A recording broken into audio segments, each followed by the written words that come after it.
exemple du Zouglou. Zouglou qui ramène à beaucoup de pensées. Est-ce que c'est normal que ce rythme-là, on puisse le sanctifier au niveau de l'église Zouglou Gospel? Mais c'est un rythme, c'est un hymne. Mais on ne pouvait pas le jouer sans l'appellation Zouglou qui peut ramener à certaines choses. C'est nous maintenant qui nommons. On peut donner un autre nom. Mais quand même, il faut reconnaître la valeur culturelle de chaque chose. C'est cela. Voilà. Si j'ai fait le rumba, ça c'est congolais. C'est ça. Mais souvent on chante ici le rumba. C'est cela.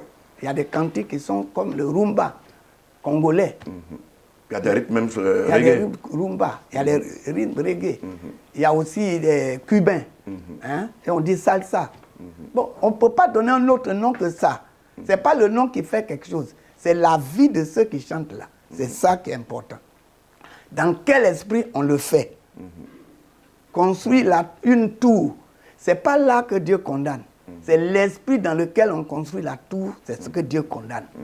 Donc le péché n'est pas dans un rythme, le péché est dans comment on utilise le rythme et on utilise à quelle fin.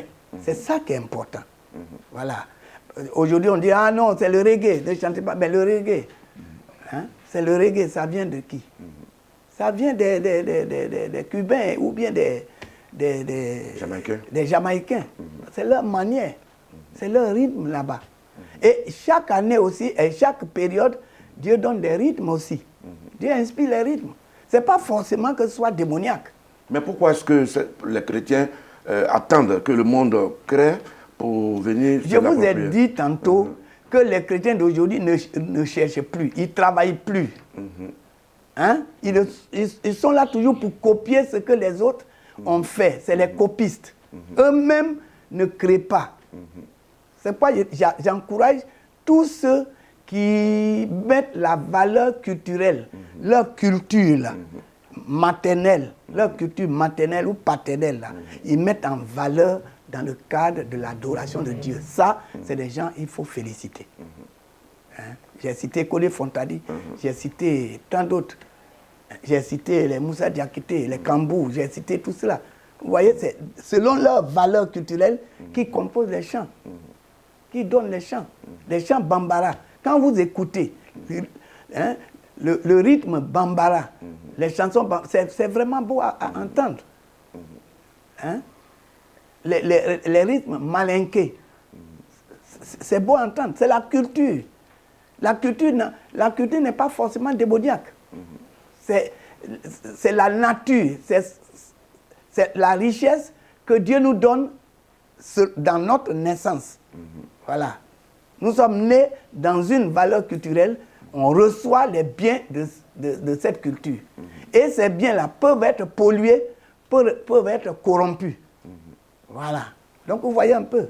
Alors celui qui a créé le rythme reggae, s'il s'en va avec ça dans la drogue, hein, il a corrompu. Mais est-ce que quand il chante le reggae, c'est bien de dire reggae gospel? Bon, reggae, tu ne peux pas le chanter sans l'appellation reggae? Gospel veut dire évangile. C'est pour le reggae qui est chanté dans le cadre de l'évangélisation. Mais est-ce que c'est nécessaire encore de l'appeler? Mais on n'a pas besoin de dire reggae. Ça, c'est comme je l'ai dit, ça dépend de nous. Ça. Le péché n'est pas dans les choses. Le péché est dans l'utilisation dont on en fait. Le péché n'est pas dans les choses. Tout ce que Dieu a créé est bon. Mais quand l'homme utilise ce qui est bon là, il fait le diable inspire pour faire corrompre ça. Voilà. Donc, quand on dise reggae, gospel, ou reggae, exhortation, ou reggae, édification, ce n'est pas ça qui est important. Voilà, il y a le rythme qui est là, il faut être honnête, il faut citer l'origine, et puis il faut citer la valeur, et puis après, on compose dessus. Les cantiques que nous avons là, c'est basé sur les anciens musiciens européens, hein, les cantiques sur les aides de la foi, hein, Dieu Tout-Puissant, quand mon cœur considère. Bon, alors, la musique là, elle n'était pas païenne. Mais souvent, le rythme est donné par les païens. Voilà. Le rythme, la musique même est donnée par les païens. Mais la musique elle-même n'est pas païenne. C'est comme la Bible. Tu peux mettre la Bible dans les mains d'une prostituée. Elle va aller, elle va dire ce qui est dedans, chasser les démons. Si elle ne change pas, hein? Si elle ne change pas, elle va en enfer. C'est la même chose. Les gens nous ont donné la musique. Do, ré, mi, fa, sol, la, si, do. C'est lui qui a fait ça. Il n'était pas forcément chrétien. Mais c'est ce que nous utilisons dans le monde entier. Parce que c'est une valeur culturelle, musicale qu'il donne. Hein? C'est une valeur qu'il donne. Voilà. Pour commencer à composer un chant. Et formaliser. On est do, ré, mi, fa, sol, la, on se base sur ça. Pour faire une chorale, il faut tous ces sons-là. Alto, ténor. Mais ça a commencé par qui? Mais la musique est d'abord spirituelle. Parce que l'homme est spirituel. L'homme est un être spirituel. Si maintenant il laisse son esprit entre les mains des démons, alors ce qu'il fait là sera marqué par les démons. D'accord. Il y a des rythmes, papa, par exemple, qu'on ne peut pas danser autrement. Le mapuka, qui est en train de rentrer à l'église. Oui. Il y a le mapuka gospel qui est en train de rentrer à l'église. Oui. Le mapuka, vous savez, on ne peut pas le danser sans remuer les fesses. Est-ce que ça ne peut pas déranger un peu? Ça dépend. Le mapuka, il n'est pas dit que mapuka, il faut forcément remuer les fesses. Mais le rythme même... Oui, mais le rythme là, le rythme peut me faire bouger le corps, pas mes fesses. Bon, on va dire que ça a beaucoup d'influence. Parce que ceux qui font ça, les fesses là, c'est pour séduire. Dans des cérémonies, alors on donne aux femmes qui ont des grosses fêtes pour séduire, elles remuent. Mais il n'est pas dit, le mapuka n'est pas dit que c'est remuer fesses. Non. Le kakaka, on peut danser le kakaka sans remuer les fesses. Bon, vous voyez, on peut danser le cubain sans remuer les fesses. Vous voyez, on peut le chanter chastement, on peut danser ça chastement, simplement. Hein? On chante dans nos églises les chants cubains. Les Cubains là-bas, quand ils chantent, comme ils adorent Dieu là-bas. C'est comme ça ils adorent Dieu. Avec leur rythme. C'est leur rythme, c'est leur culture, c'est leur valeur. Mais ils ne nous ont pas dit qu'ici, là, quand on chante, il faut remuer les fesses. C'est les païens qui peuvent remuer les fesses pour attirer. En fait, à l'origine, on connaît comment se danse le mapuka. Oui. Maintenant, si on prend ce même rythme à l'église, est-ce que ça n'amène pas notre esprit là-bas? Ça dépend de celui qui danse. J'ai dit, le péché n'est pas dans les choses, le péché est dans l'utilisation dont on en fait. Si nos groupes musicaux, ils ont un rythme, un chant, dont le rythme va avec le mapuka qu'ils jouent, ceux qui dansent là, ils doivent danser dans l'esprit de Dieu. Ouais, quelqu'un qui est lié beaucoup à mapuka, qui danse beaucoup avec ses fesses, il vient à l'église et puis c'est ce rythme-là encore. Bon, s'il fait ça, les pasteurs sont là pour lui dire non, c'est pas comme ça. Même les dons que Dieu nous donne, là, parler en langue, prophétiser, le Seigneur dit, il faut que ce soit contrôlé. Bah, le diable peut utiliser ça aussi. Donc, il y a des bonnes choses que le diable corrompt. Ceux de l'Afrique centrale, comme c'est leur don, l'Afrique centrale et l'Afrique de l'Est, jusqu'à l'Afrique du Sud, c'est leur don. Ils ont le don de la louange. Quand les Congolais chantent, vous voyez, c'est d'eux-mêmes qui chantent, vous êtes contents. Même si vous ne comprenez pas. Bon, ça c'est leur don. Hein? Ce qui me fait sûr, c'est que eux, ils ne nous copient pas, mais nous, on les copie. Est-ce parce qu'ils sont plus spirituels que nous? Non, parce qu'ils sont plus inspirés que nous. Dans ce domaine-là. Mais ce n'est pas la spiritualité qui donne l'inspiration? La spiritualité donne l'inspiration. Ce n'est pas parce qu'ils sont plus spirituels, mais ils sont plus inspirés. Peut-être plus disposés. Plus disposés. Et ils travaillent. Nos groupes ne travaillent pas. Il y a une paresse. Je bénis Dieu de ce que nous ayons notre télévision. Regardez les chorales qui passent. Les chorales de l'Afrique centrale, de l'Afrique de l'Est. Quand ils chantent, voyez nos chorales. Voyez, on voit que nos chorales ne travaillent pas. Voyez, dans le domaine de la musique, de la louange, de l'adoration des peuples pour Dieu, vous voyez, ça part de la culture. Voilà. Vous remarquez que tous ceux qui sont à l'ouest, par exemple à l'ouest, nous avons les 15 familles éthiopiennes. La manière de chanter, vous avez la manière de taper le tam-tam. Eux et les dents, ils ont la même façon de taper le tam-tam. Voyez. Et vous allez venir à l'est. Vous voyez ceux de l'est et ceux du centre, ils ont presque les mêmes façons. Ceux du Nord, ils ont presque les mêmes façons. Voyez. Et vous allez plus au Nord, Mali et autres, c'est presque les mêmes façons. Donc, la musique, d'abord, pour Dieu, il faut partir d'abord de son origine, de la culture. C'est la valeur culturelle que nous avons, pas les fétiches, pas la corruption, mais ce qui est pur, la culture pure. C'est pas tout qui est mauvais. C'est pas tout qui est mauvais. La culture pure, ce que mon père, ma mère m'ont communiqué là, ça est dans mon sang, ça est dans mon ADN. Mais si je dois louer Dieu, je ne peux pas me défaire de ça. Ce n'est pas possible. Parce que ça fait partie de l'âme. La musique, c'est une affaire de l'âme. Donc, on peut louer. Je peux apprendre pour les autres. Hein? Je peux apprendre pour les autres. Je peux recevoir la musique à Caen, la musique congolaise, etc., etc. Mais la valeur culturelle est quand même là. Quand on chante, quand on compose et on chante, même si c'est en français que le rythme est dadite, mais ça va droit à mon âme. C'est ça. C'est comme si on priait dans ma langue maternelle. Je me retrouve. Je me retrouve. Donc la musique, c'est une affaire de culture d'abord, de nature, de l'âme. Et c'est pourquoi toutes les musiques, les hymnes qui sont composés, qui sont donnés à l'humanité par certaines personnes, ce n'est pas forcément mauvais. C'est pourquoi quand on parle de Zouglou, il y a son histoire. Quand on parle de reggae, il y a son histoire. Quand on parle de blues, il y a son histoire. Quand on parle de salsa, il y a son histoire. Les cantiques même du 10e siècle, 15e siècle, il y a leur histoire. On ne peut pas condamner forcément l'hymne ni la chanson. Le péché n'est pas dans la chose. Mais c'est ceux qui utilisent la chanson, qui vivent leur vie, on doit regarder, et à quelle intention ils louent, et à qui ils adressent ces louanges. C'est ça qui est important. Est-ce qu'on peut louer sous le rythme de la chanson de quelqu'un dont on sait que la vie n'est pas changée? On ne peut pas, c'est-à-dire, on ne peut pas se mettre dans sa peau. Mais l'hymne qu'il a donné là, c'est ce qu'on retient. C'est ce qu'on retient. Parce que ce n'est pas de lui. C'est une âme. Il a reçu une inspiration. D'autres pourraient dire que c'est sous la drogue qu'il a reçu. D'autres pourront dire que c'est... Mais c'est un être humain. C'est un esprit. Il a reçu...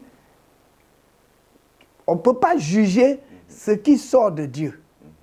Hein? Ce n'est pas tout ce qui sort de l'homme et qui fait du bien qui est mauvais, forcément démoniaque. Mais le diable utilise ces choses pour égarer. Dans ce cas-là, il nous faut le discernement des esprits. Il faut le discernement. Il faut discerner pour dire que ça, c'est pas bon. Par exemple, il y a des chants, on parle des rock and roll. Ben, ils insultent Jésus-Christ. Mais on n'a pas besoin d'un tel chant. Si les groupes musicaux utilisent le rock and roll dans l'église, on va dire non, arrêtez ça. Le rythme, vous voulez dire? Oui, le rythme, même parce que c'est pour insulter Jésus. Quelqu'un parlait de musique subliminale. Vous voyez, c'est pour blasphémer. Quand c'est comme ça, là, on dit ça, on dit non, laissez ce genre de musique, il y a tant d'autres musiques.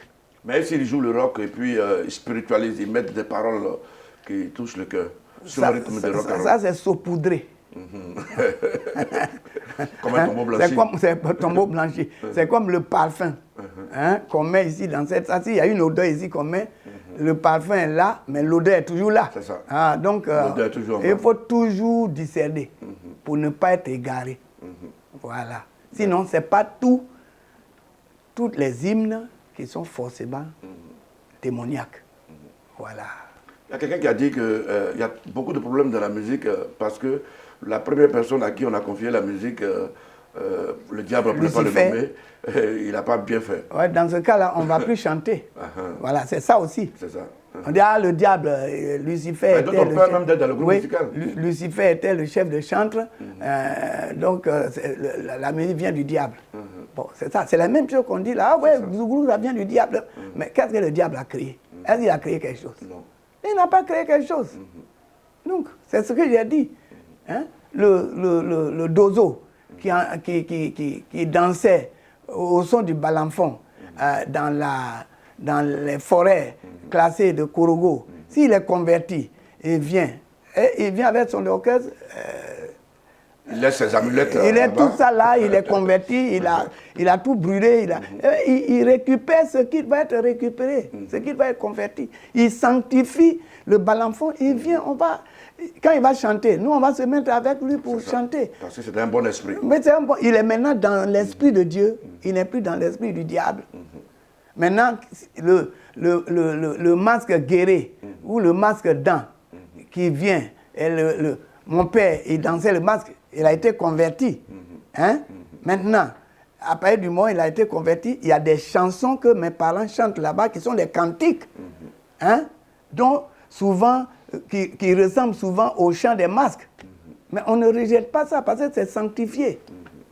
On chante pour Dieu maintenant. Mon père chantait maintenant pour Dieu. Il louait Dieu. Mais s'il est converti et puis il vient avec ses raffias et tout ça, mais on va dire non, dehors. Ouais. Voilà.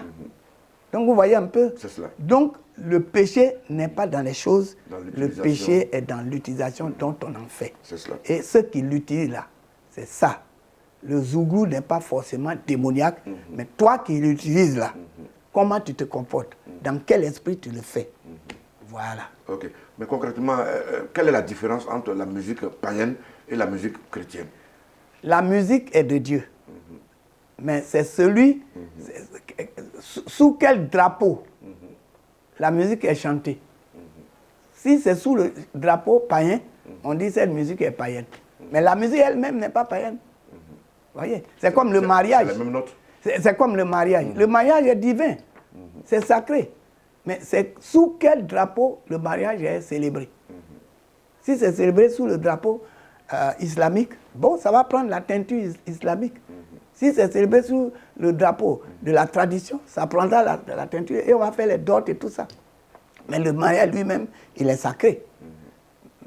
Et Dieu dit maintenant, comme c'est sacré, vous avez votre culture, célébrez le mariage selon votre valeur culturelle, mais il ne faut pas corrompre le mariage. Il ne faut pas asservir le mariage. Il ne faut pas pervertir le mariage. Voilà. Donc, il n'y a pas de musique païenne en tant que musique. C'est l'homme qui est païen, ce n'est pas la musique qui est païenne. C'est l'homme qui pervertit la musique. Voilà, c'est ça. D'accord. Voilà. Alors papa, qu'est-ce que l'Église peut mettre en place pour que l'adoration, la louange à Dieu dans nos différents temples soit agréée par l'Éternel? D'abord, il faut souvent des compétitions. Dans le passé, on a essayé de faire ça ici et on a vu que nos groupes musicaux devenaient meilleurs. Parce qu'il y a la compétition. Il y a la compétition. On prend le groupe de Koumassi, on prend le groupe de Yopougon, on prend tant et on leur donne des thèmes qu'ils doivent développer en louange. C'est avec ça, on va voir que vraiment, ils sont en train d'exceller. Et c'est une manière de les orienter vers ce qui est propre à l'Éternel. Voilà. Parce qu'aujourd'hui, on laisse les groupes comme ça, chacun, ils ne font plus rien. Ils ne font plus rien. Or, le ministère chargé de l'adoration, je parle maintenant en tant que œuvre et mission. Voilà, œuvre et mission.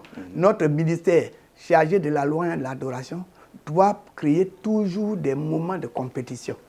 Vous voyez, dans ce monde-là, ceux qui sont dans ce monde-là, vous voyez les équipes de football, ou les équipes de rugby, ou quoi. Tout ce qu'ils peuvent faire pour donner le divertissement aux gens. Mais les gens s'entraînent. Hein? Une équipe qui ne s'entraîne pas, s'il n'y a pas de compétition, elle perd des réflexes. S'il n'y a pas de compétition entre ASEC, Mimosa et Africa et Stella, mais ils vont être médiocres. Ils ne pourront même pas aller à la division Afrique. Ils ne pourront même pas aller aux Jeux Olympiques. Ils ne se sont pas entraînés. Et c'est ça souvent nos groupes. On dit on est à l'église, laissez-nous. Hein? On se contente du peu. Le Saint-Esprit, c'est le Saint-Esprit. Non, un chante ne peut jamais dire que le Saint lui a dit, donc il ne doit pas écouter. Ce n'est pas possible. Ce n'est pas normal. Et souvent, vous avez posé le problème, hein, on n'a pas pu répondre à ça. Il y a des gens qui disent qu'il y a le pasteur a le message. Et le chant dit que non, lui, ce qu'il a reçu, c'est le Saint-Esprit. Il a une inspiration. Mais son inspiration doit dépendre de la prédication. entre lui et Dieu. Qu'est-ce qui est supérieur? Le pasteur tient la vision, en fait. Ah, le pasteur a la parole. Il est le représentant de Dieu. Donc, c'est lui qui doit dicter ce qu'il faut faire. C'est lui qui doit inspirer. Hein? Il est inspiré et il communique l'inspiration au chantre. Un chantre ne peut pas dire, moi, aujourd'hui, ce que l'Esprit m'a dit de faire, c'est ce que j'ai fait. Est-ce que tu sais ce que Dieu va dire? C'est cela. Voilà, c'est ça. C'est la même chose. Donc, on doit vraiment se soumettre les uns aux autres. Et on doit considérer l'œuvre que les autres font. Et on doit aussi être affable. Il faut qu'on travaille, que nos groupes travaillent. Et pour cela, notre ministère chargé de l'adoration et de la louange doit créer des moments de compétition. Ça stimule, en fait. Ça stimule, ça les entraîne au travail. Et on donne des thèmes. Et l'Église prévoit aussi même des dons pour les encourager, pour celui qui a bien fait. Et vous allez voir, si on le fait, nos groupes seront merveilleux. Aux États-Unis, il y a de grands chantres. Mais vous voyez, la région qu'on appelle Nashville. Nashville, c'est une ville. C'est la ville musicale. Nashville organise chaque année des grands concerts. Et on invite sur tout le territoire les groupes qui viennent. Ils ont fait les compétitions les meilleures. Et puis c'est comme ça, Nashville est premier. Voilà, c'est ça. Il faut que nos groupes compétissent. Nos frères méthodistes, par exemple, ils ont des belles chorales, mais il y a des compétitions. Pour qu'on voit qui fait mieux et qui excelle. Mais quand on parle à nos groupes, on dit non, c'est fatigant, c'est comme ça. Mais ça, c'est de l'appareil. Dans ce cas-là, laissez les guitares, on va mettre ceux qui n'ont jamais joué, puis on va se débrouiller avec ça. C'est cela. Vous ne voulez pas travailler. C'est pas normal. Donc, le ministre chargé de l'adoration et de la louange au niveau de œuvre et mission doit faire travailler les gens. Il a l'écoute, il prend des notes. Il doit le faire. Il doit absolument le faire. Amener les gens à la compétition pour qu'ils excellent. Et comme ça, avec la comédie, il y a les jurys, on les note. Les défauts, on dit non, ça, c'est pas bon. Vous, sur la scène, vous êtes mal habillés. Vous dansez comme ça, c'est pas bon. Vous voyez, c'est important. Papa, nous voici à la fin de ce riche entretien. Est-ce que vous avez un dernier mot? Oui, je voudrais dire merci au Seigneur pour la radio-télévision Chandelier, pour l'occasion que vous nous donnez sur ce plateau-là d'expliquer un certain nombre de choses. On n'a pas fini. Le thème est très vaste et le thème est très important. La louange, la musique. La musique est divine. Elle vient de Dieu. Vous voyez un bébé qui est là. Quand vous tapez la main, il danse. C'est naturel. C'est inné en chacun de nous. Et notre âme a besoin de la louange. Notre âme doit louer Dieu. Notre âme doit s'édifier. C'est en cela que la musique, elle est divine. Elle est sacrée. Donc, tous ceux qui travaillent dans le cadre de l'Église doivent eux-mêmes, n'est-ce pas, prendre au sérieux. Et l'Église elle-même doit prendre au sérieux la louange et l'adoration. Nous avons introduit que tout ce qui respire, toute la création doit louer Dieu. Ça veut dire que c'est important.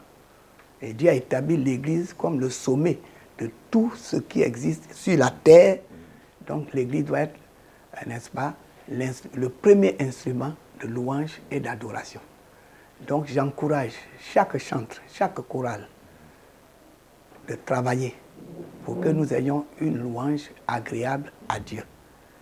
Et que nous puissions dire un jour au Seigneur, nous t'avons glorifié, nous t'avons loué, que Dieu a dit effectivement, vous avez eu mon esprit. J'ai mis en vous toute mon affection, que prenez possession de votre royaume. Voilà, donc c'est très très important que nous puissions donner beaucoup d'importance à la louange et à l'adoration. Beaucoup d'importance au contenu, beaucoup d'importance à la forme, beaucoup d'importance à l'orchestration. C'est très très important.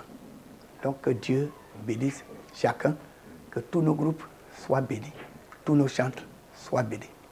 Merci papa pour tout le temps que vous avez mis afin de nous apporter tout l'éclairage nécessaire pour que nos adorations et notre louange soient comme un parfum de bonne odeur devant l'Éternel. Alors, chers téléspectateurs, nous avons eu du plaisir à préparer cette émission. Nous souhaitons, autant que vous en avez eu à la regarder, puisse Dieu faire de nos vies une vie de louange chez vous, partout. Louez l'Éternel, car il est bon de le faire. Shalom.